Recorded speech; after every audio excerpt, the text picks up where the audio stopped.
Hello students, आज हम transformation के तहत अफर्मेटिव सेंटेंस को नेगेटिव सेंटेंस में परिवर्तन करना बताएंगे। पहला टॉपिक एडवर्ब टू को हटाना और उसको जोड़ना। दूसरा टॉपिक था असर्टिव सेंटेंस को इंट्रोगेटिव सेंटेंस में परिवर्तन करना। इसके बाद दोनों असर्टिव सेंटेंस और इंट्रोगेटिव सेंटेंस में आपको आपस में ट्रांसफॉर्मेशन करना बताया। अब तीसरा टॉपिक है असर्टिव सेंटेंस को नेगेटिव सेंटेंस में परिवर्तन करना। तो नेगेटिव सेंटेंस बनाते समय हमको ये भी ध्यान रखना पड़ेगा कि वाक्य जो कह रहा है उसका अर्थ ना बदले।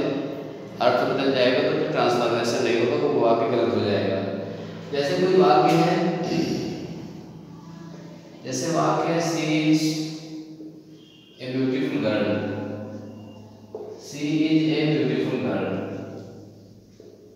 अब हम इसको नेगेटिव में बनाएंगे तो सबसे सीधे सीधे सब लोग यही बना देंगे, she is not a beautiful girl. She is not a beautiful girl. तो अब वाक्य दिया गया है वह एक सुंदर लड़की है। अब हमने उसको नेगेटिव बना दिया कि वह एक सुंदर लड़की नहीं है। तो अब इसका जो अर्थ था वो बदल गया, सुंदर लड़की नहीं अर्थात बदसूरत लड़की हो गई। और जबकि वाक्य दिया गया है वह एक सुंदर लड़की है, तो हमको अब इस तरह बनाना है कि इसका अर्थ यही रहे, यानी वही सुंदर लड़की ही रहे और वाक्य नेगेटिव बन जाए। तो जो पहला नियम है कि वाक्य में नॉट का प्रयोग करना ही करना है। साथ में आए हुए शब्द जिसको हम अपोजिट कर सकते हैं उसे हम अपोजिट भी बनाएंगे। तो जब उसको बनाएंगे तो बन जाएगा शी इज नॉट एन अगली गर्ल। अगली गर्ल ये बन गया हमारा।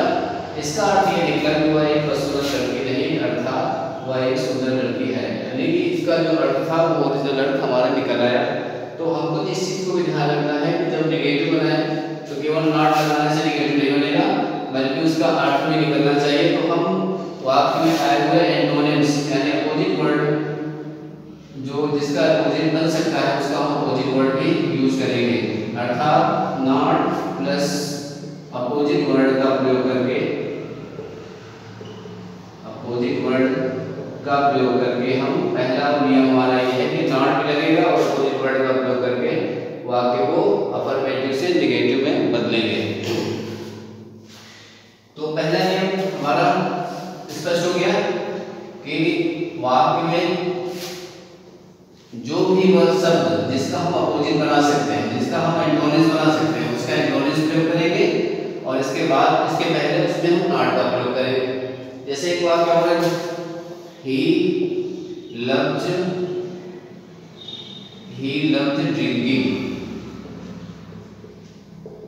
loved drinking। उसे पीना पसंद है। यानी अब हम नेगेटिव, जैसे अब हमको ये पता करना है कि किस वर्ड का अपोजिट किया जा सकता है। तो जैसे ही का कोई अपोजिट हो नहीं सकता, लव्ड का अपोजिट हो सकता है, ड्रिंकिंग एक वर्ब है इसका अपोजिट नहीं हो सकता।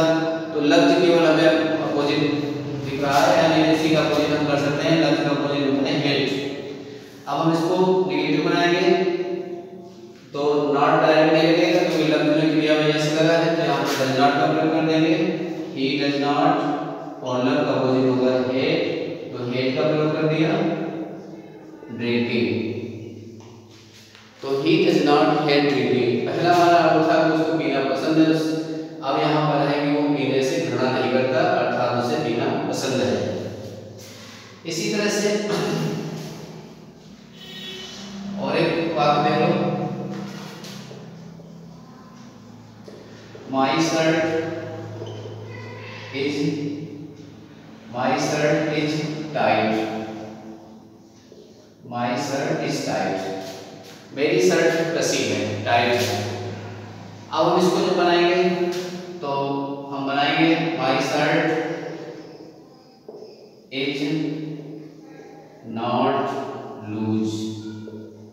उसने कहा कि मेरी शर्ट टाइट है, हमने बनाया नेगेटिव में मेरी शर्ट ढीली नहीं है अर्थात टाइट है। इस तरह से इसका जो पहला नियम था कि अपोजिट वर्ड से पहले नॉट का प्रयोग करके नेगेटिव बनाना, तो ये शायद कंफर्म हो गया होगा ठीक से। दूसरा नियम है कि अगर मान लीजिए वाक्य डिग्री दी हुई है वाक्य में कंपैरेटिव डिग्री में वाक्य है या पॉजिटिव डिग्री में वाक्य है तो उसकी डिग्री बदल देंगे। अगर पॉजिटिव में दिया है तो कंपैरेटिव में बना देंगे, कंपैरेटिव में दिया है तो पॉजिटिव बना देंगे। यानी दूसरा नियम जो है हमारा degree of comparison, degree of comparison का प्रयोग करके, डिग्री ऑफ कंपैरिजन का प्रयोग करके, यानी डिग्री बदल देंगे। पॉजिटिव डिग्री का वाक्य है तो कंपैरेटिव बना देंगे और पॉजिटिव है तो कंपैरेटिव है तो पॉजिटिव बना देंगे। जैसे he is richer than I, he is richer than. अभी ट्रांसफॉर्मेशन है, डिग्री ऑफ कंपैरिजन में बताया जाएगा, अगला जो चैप्टर है उसमें ये आएगा। तो he is richer than I, अब हमको इसको निगेटिव बनाना है तो हम इसकी डिग्री चेंज कर देंगे। डिग्री चेंज करना मतलब देन लगा हुआ है, कंपैरेटिव डिग्री का वाक्य है, इसको पॉजिटिव बना देंगे तो आई हो जाएगा, आई के साथ सहायक क्रिया एम लग जाएगी, इसके बाद नॉट लगा देंगे, फिर सो लगा देंगे, फिर रिच लगा देंगे और इसके बाद एज लगा देंगे और यहाँ पर ही हो जाएगा। तो जब कंपैरेटिव से हम पॉजिटिव बनाते हैं या पॉजिटिव से कंपैरेटिव बनाते हैं, दोनों जो सब्जेक्ट दिए हैं उसमें आपस में परिवर्तन कर देते हैं। तो यहाँ पर हमने आई को सब्जेक्ट बना दिया है और ही को उधर ले गए, तो अब हमें आई के साथ सहायक एम लगा दी, फिर हमने नॉट लगाया और so rich as he. Positive बनाते समय हम as plus adjective plus as या so plus adjective plus as का प्रयोग करते हैं, और जब कंपैरेटिव बनाना होता है तो कंपैरेटिव प्लस देन का प्रयोग करते हैं। ये एक अलग चैप्टर है, उसको बताया जाएगा आगे। तो जैसे ही हमें मिल गया वाक्य कंपैरेटिव डिग्री का वाक्य है तो उसको हम पॉजिटिव में चेंज कर दिया। अब जैसे पॉजिटिव मिल जाए he is as wise as you, अब हमको जैसे ये मिल गया कि हमें इसको निगेटिव बनाना है तो यहाँ पर फिर से उसी तरह से यू आर और फिर नॉट लगा देंगे और फिर वाइज का वाइजर कर देंगे, वाइजर फिर देन और फिर ही। तो इस तरह से डिग्री बदल करके यानी डिग्री चेंज करके हम वाक्य को निगेटिव बनाएंगे, जो हमारा दूसरा नियम है।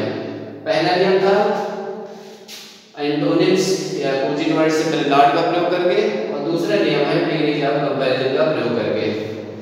इसी प्रकार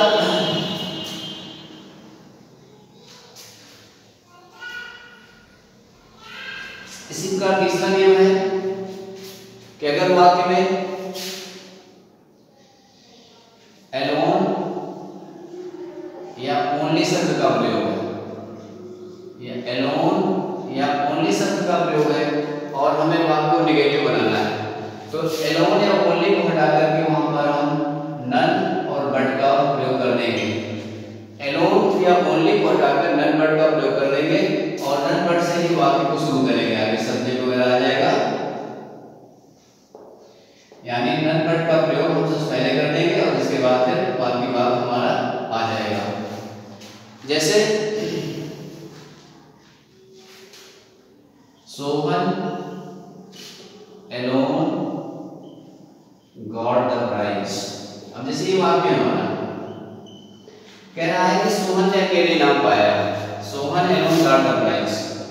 अब हमको यहाँ पर एलोन शब्द आ गया है, एलोन या ओनली, एलोन यहाँ भी हो सकता है और ओनली यहाँ होगा। तो यहाँ पर हमें दोनों शब्द अगर ओनली एलोन का प्रयोग कोई भी आ रहा है तो हम सबसे पहले none but Sohan got the prize, ये हमारा वाक्य बन गया। इसका मतलब है सोहन ने अकेले नाम पाया। अब इसको हमने क्या बताया, किसी और ने नहीं बल्कि सोहन ने, किसी और ने नहीं बल्कि सोहन ने नाम प्राप्त किया। हमारा निगेटिव बन गया और हमारा वाक्य का अर्थ भी नहीं बदला। इसी प्रकार से पहला जो टॉपिक था रिमूव टू आया था, उसमें रिमूव टू के नियम का प्रयोग करके। चौथा नियम जो हमारा है रिमूव टू के नियम का प्रयोग करके, रिमूव टू का नियम। रिमूव टू का नियम वही है TOO टू को हटाकर सो, और दूसरा टू है तो उसको दैट प्लस करता और कैन या कुड नॉट का प्रयोग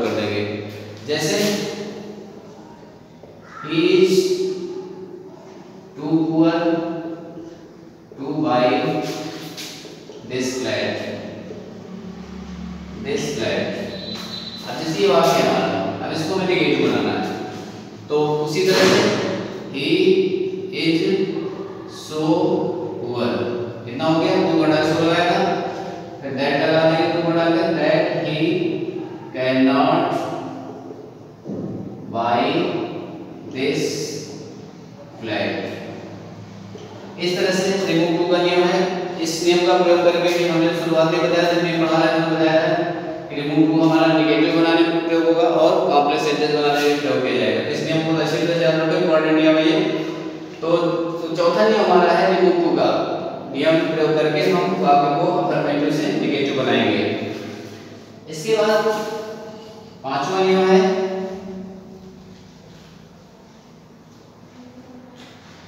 पांचवा रूल है, अगर वाक्य में एच टू एच का प्रयोग है, एच टू एच का प्रयोग है और दूसरा वाक्य हमारा कामा से जुड़ा हुआ है, दूसरा वाक्य हमारा कामा से जुड़ा हुआ है, तो एच टू एच जहां पर लगा होगा वहां पर नेगेटिव बनाते समय हम नो सूनर का प्रयोग करेंगे। नो सूनर, इसके बाद हेल्पिंग वर्ब लगा दीजिए, helping verb plus subject plus verb plus object. इसके बाद जो कामा लगा हुआ है दूसरे वाक्य में, उस कामा को हटाकर हम क्या लगा देंगे, देन, और दूसरा वाक्य उसी तरह से हमारा जुड़ जाएगा, उसमें हमें कोई परिवर्तन नहीं करना है। तो इस तरह से अगर एस सुनने वाक्य में लगा है तो नेगेटिव बनाते समय नो सुनर लगा दीजिए, इसके बाद हेल्पिंग वर्ब क्रिया को देकर के सब्जेक्ट फिर क्रिया और इसके बाद ऑब्जेक्ट, फिर कामा हट करके देन लग जाएगा और बाकी दूसरा वाक्य उसी तरह जुड़ जाएगा। उदाहरण दो, as soon as I saw a snake, comma I ran away, I ran away। अब जैसे ये वाक्य है हमारा, इसको हमें नेगेटिव बनाना है, तो सबसे पहले नो सूनर, अब इसके बाद क्रिया देखेंगे, सारा का हुआ है सेकंड फॉर्म है, सेकंड फॉर्म जैसे हमने देखा तो क्रिया हमारी आ जाएगी did, no sooner did I. जब हम वाक्य में डिड का प्रयोग कर लेते हैं तो क्रिया जो होती है फर्स्ट फॉर्म में आ जाती है सी ए स्नेक। अब ये हो गया, फिर कामा आ गया, इसको कामा हटाकर देन लगा देंगे और बाकी हमारा दूसरा वाक्य उसी तरह जुड़ जाएगा, इससे हमें कोई परिवर्तन नहीं करना है। तो no sooner did I see a snake than I ran away. ये हमारा पांचवा नियम था। इसके बाद लास्ट नियम है जिसको हम बोलते हैं डबल नेगेटिव। डबल नेगेटिव का मतलब होता है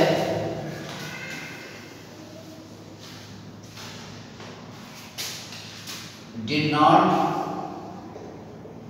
और फेल टू का प्रयोग करके, डिड नॉट फेल टू का प्रयोग करके। जैसे कुछ वाक्य ऐसे होते हैं जहां पर हमें जैसे ही सा द ताज, ही सा द ताज, अब जैसे ये वाक्य और आगे जोड़ दिया लास्ट ईयर, उसने पिछले साल ताजमहल देखा था, उसने पिछले साल ताजमहल देखा। अब हम इसको क्या बना सकते हैं, अगर हम इसको बना दें he did not see the Taj last year। अब जैसे इसको हमने बना दिया he did not see the Taj last year, उसने पिछले साल ताजमहल नहीं देखा, जबकि वो वाक्य क्या कह रहा है उसने ताजमहल देखा। तो हमको अब इसमें तो नेगेटिव वाला अर्थ निकल रहा है कि हम एंटोनिम्स का प्रयोग कर रहे हैं, या तो इसमें डिग्री वाला आ रहा है, नोन आ रहा है, वो रिमूव टू आ रहा है, सुना जा रहा है। अब हमारे पास ऑप्शन क्या है, अब हमारे पास जब कोई ऑप्शन नहीं होता तो हम इसका प्रयोग कर लेते हैं did not fail to. Did not fail to का मतलब होता है नहीं चूका, नहीं सफलता पाई। अब हम इसको जो बनाएंगे करेक्ट करके तो बना देंगे he did not fail to see the Taj, फिर लास्ट और फिर ईयर। अब देखो सर, उसने ताजमहल देखने में असफलता नहीं पाई पिछले साल, यानी वो देखा। और अब दोनों अर्थ में कितना अंतर है, उसने ताजमहल नहीं देखा पिछले साल, अब इसने क्या है, उसने पिछले साल ताजमहल देखने से नहीं चूका। अब दोनों वाक्यों में अर्थ, पहले वाक्य अर्थ कौन निकाला है, ये निकाला है, ये नहीं निकाला है। तो हमारे ट्रांसफॉर्मेशन जो कह रहा है उसके नियम के मुताबिक डिड नॉट फेल टू का प्रयोग किया हमने इसमें। कहीं भी कोई वाक्य ऐसा हो जहां पर जो पिछले नियम है एंटोनिम्स वाले, एलोन या ओनली वाला, और इसके बाद डिग्रीज वाला, रिमूव टू वाला या एस्टोनाइज वाला अगर नियम फॉलो नहीं हो रहा है तो वहां पर हम इस नियम का प्रयोग करके वाक्य को निगेटिव बना सकते हैं। और इसमें ध्यान ये रखना है कि जो फेल टू के बाद जो क्रिया लगेगी वो फर्स्ट फॉर्म में लगेगी। तो मैं दिया क्रिया कौन सी सेकंड फॉर्म में दी गई है, लेकिन जब डिड नॉट फेल टू के बाद क्रिया जो है वो फर्स्ट फॉर्म हो जाएगी। ये हमारे इतने सारे नियम थे अफर्मेटिव सेंटेंस को निगेटिव सेंटेंस में परिवर्तन करना, अर्थात ट्रांसफॉर्मेशन के तहत हमें वाक्य को निगेटिव बनाना था। हमें उम्मीद है कि नियम समझ में आ गया होगा।